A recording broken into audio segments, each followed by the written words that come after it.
ओम श्री गणेशाय नमः। 8वें अध्याय का शेष भाग का उच्चारण करते हैं। श्री राधे राधे सबको। जगत में मूर्ख कोई नहीं, ईश्वर के ही सभी अंश हैं। जो अन्य को मूर्ख मानता है वह स्वयं मूर्ख है। हमारे देश में तो पशु की पूजा की जाती है। भैरवनाथ का वाहन कुत्ता है और शीतला माता का वाहन है गधा।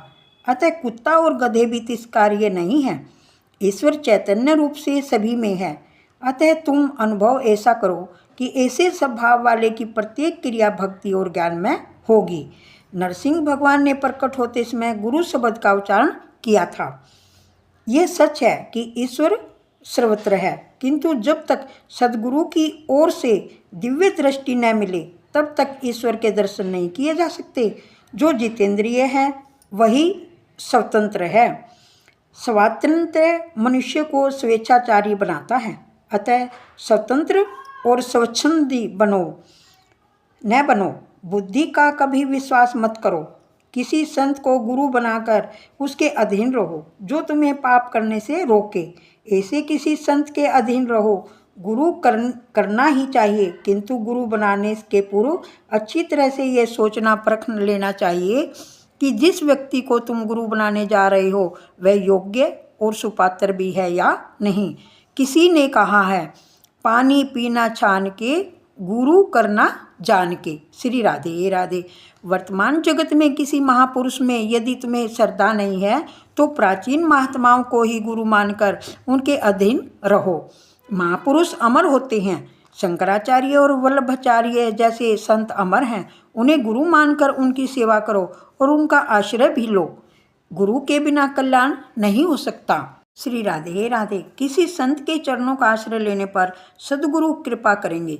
यदि वे संत कृपा करेंगे तो तुम्हारी मानसिकता, वासना और विकारों का नाश होगा। मन बुद्धि की वासना संत सेवा के बिना दूर नहीं होती। मन पर सत्संग सेवा का अंकुश रखो। बुद्धि को किसी संत के चरणों में लगा दो। जब तक बुद्धि परमात्मा से विवाहित न हो जाए तब तक उसे संत के अधीन ही रखो। सदगुरु की कृपा के बिना हर किसी में ईश्वर के दर्शन नहीं हो सकेंगे। श्री राधे राधे।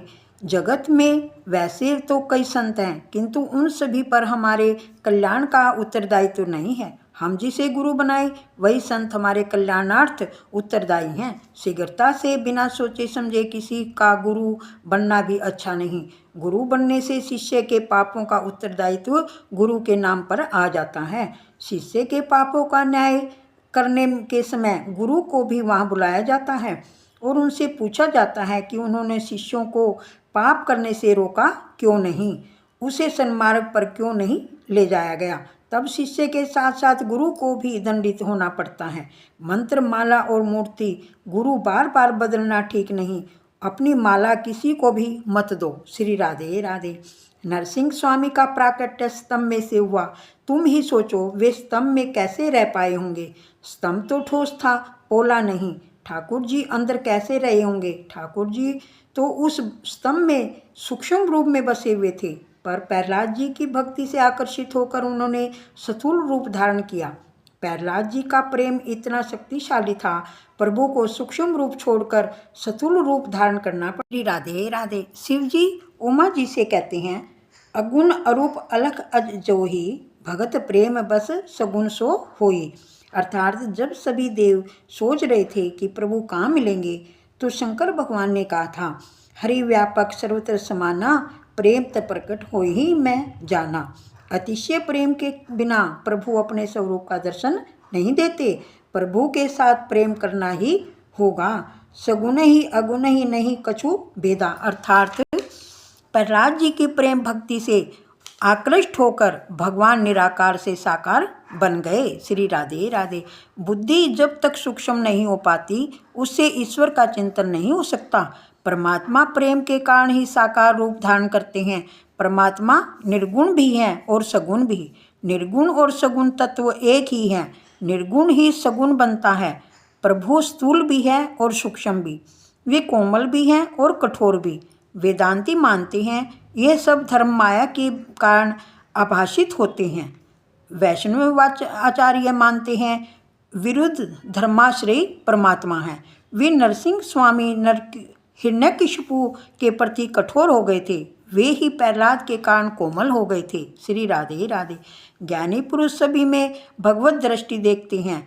दृश्य पदार्थ में से दृष्टि को हटाकर दृष्टा में स्थिर करो, दृष्टि में से दृष्टि को हटा लो और सर्वदृष्टा सभी के साक्षी परमात्मा के स्वरूप में दृष्टि स्थिर करो। श्री राधे राधे।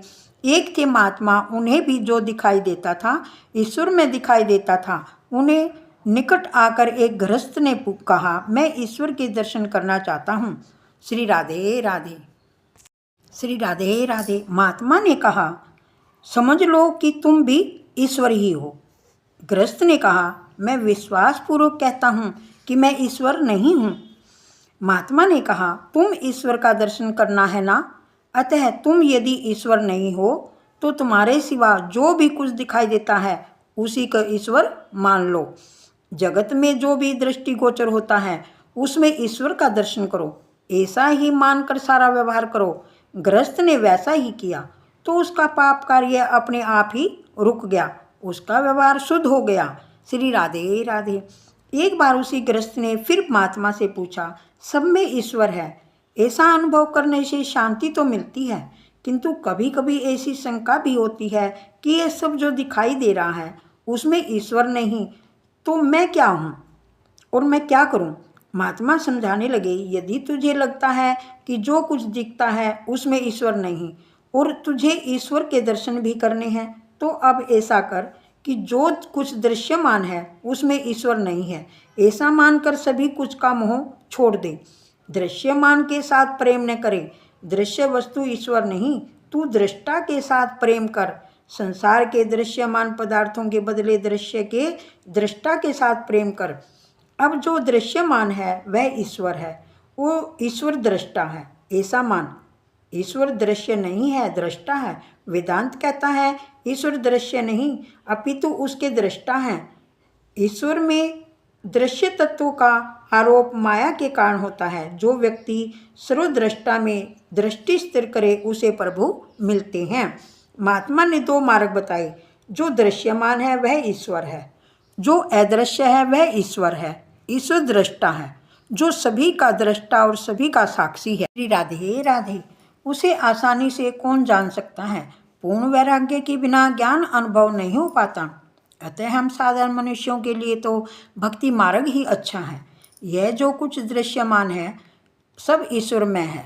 वैष्णव मानते हैं कि सभी पदार्थों में ईश्वर है, ऐसा मानकर व्यवहार करने से भक्ति मार्ग में सफलता मिलेगी। ईश्वर के किसी भी स्वरूप के प्रति आसक्ति रखे बिना भक्ति नहीं हो पाएगी। श्री राधे राधे। शंकर भगवान समाधि में बैठे थे। समाधि में क्या है, अपने स्वरूप को स्वयं देखना ही समाधि है। कोई भी एक मार्ग निश्चित कर लो, प्रत्येक दृश्य वस्तु विनाशी है, ऐसा मानकर मोह का त्याग कर दृष्टा के साथ प्रेम करोगे तो वेदांत अनुसार आत्म साक्षात्कार होगा।